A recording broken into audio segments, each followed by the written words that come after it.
Hello everyone, welcome back to Medical Intelligence. Today's topic growth and nutrition of microbes यानी कि microbes जो होते हैं उनको ग्रोथ कैसी होती है और उन्हें न्यूट्रिएंट्स कैसे मिलते हैं। तो growth is an orderly increase in the quantity of the cellular contents of the most bacteria growth in the cell mass and duration of the bacteria DNA synthesis of new cell and wall cellular membrane and finally cell division यानी कि cell microbes जो होते हैं microbes उनकी growth कैसी होती है कि उनमें जो डीएनए सिंथेसिस होता है और न्यू सेल वॉल जो होती है वो एक सेल्यूलर मेम्ब्रेन होती है जिसके कारण उनमें डीएनए सिंथेसिस के माध्यम से उनकी ग्रोथ हो पाती है और उनमें उनमें न्यूट्रिएंट मिल पाता है। फिर आता है न्यूट्रिशनल टाइप ऑफ बैक्टीरिया यानी कि न्यूट्रिशनल टाइप से कौन कौन से बैक्टीरिया होते हैं। तो on the basis of the carbon and energy, carbon energy source होते हैं।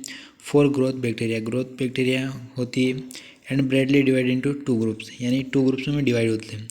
Autotrophic bacteria, this bacteria is which are able to synthesis their own organic food from inorganic substance supplied from environment are called autotrophic bacteria, and thus mode of nutrition and autophagy of autotrophic nutrients यानी कि autotrophic nutrient bacteria जो होते हैं वह synthesis करते हैं और grow organic food inorganic substance supply करते हैं बैक्टीरियाज और माइक्रोब्स को, जिससे उनकी ग्रोथ हो पाती है। इन्वायरमेंट में भी बैक्टीरिया की काफ़ी ग्रोथ होती है, जो कि इन्वायरमेंट में रहते हैं तो उन्हें काफ़ी न्यूट्रिएंट्स मिलते हैं। फिर आता है फोटो ऑटोट्रोफिक बैक्टीरिया, जो कि ऑटोट्रोफिक के अंदर ही आता है, ऑटोट्रोफिक का पार्ट होता है। This bacteria utilise solar energy to synthesis their organic metabolic as they process photosynthesis pigments is membrane bound limem of thylakoids यानी फोटो ऑटोट्रोफिक बैक्टीरिया जो होते हैं वो यूटिलाइज सोलर एनर्जी से सिंथेसिस होते हैं और ऑर्गेनिक मेटाबॉलिक एक्टिविटी करते हैं, जिसके कारण उनमें जो मेम्ब्रेन होती है वह थिंक्लेकॉइड्स होती है।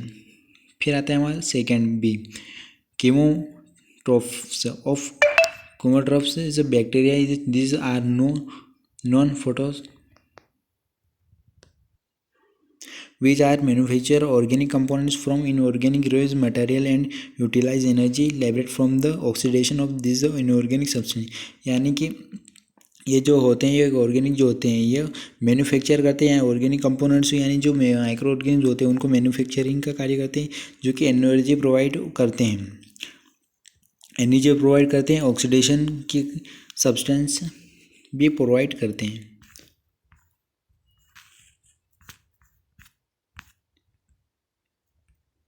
Enable to manufacture this are और ऑर्गेनिक फूड यानी कि ये अनेबल होते हैं मैन्युफैक्चर करने में, बैक्टीरिया को अनेबल होते हैं यानी कि जरूरत नहीं होते हैं।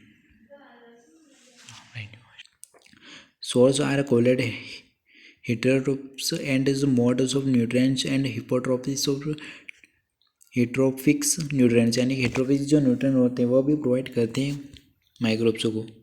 इसके अंदर भी होता है phototrophs, this are considered to be intermediate between phototrophs and chemotrophs because they process unique feature of the utilise and lightly energy यानी कि ये जो फोटोट्रोप्स जो होते हैं ये कीमोट्रोप्स वो प्रोसेस करते हैं, यूनिक फीचर प्रोवाइड करते हैं जिसमें लाइट एनर्जी होती है।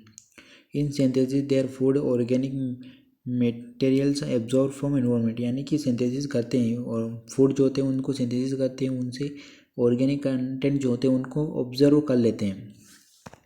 फिर आता है chemoheterotrophics, majority of the heterotrophics microorganisms belong to the category since these can not be synthesised their own food is organic synthesis substance यानी कि मेजॉरिटी जो माइक्रो ऑर्गेनिज्म जो होते हैं वो मेजॉरिटी कैटेगरी के अंदर आते हैं जो कि सिंथेसिस नहीं करते हैं फूड का सिंथेसिस नहीं करते हैं, ऑर्गेनिक सब्सटेंस होते हैं। अगर आपको नोट्स अच्छे लगा तो चैनल को सब्सक्राइब करिए और वीडियो को लाइक करिए।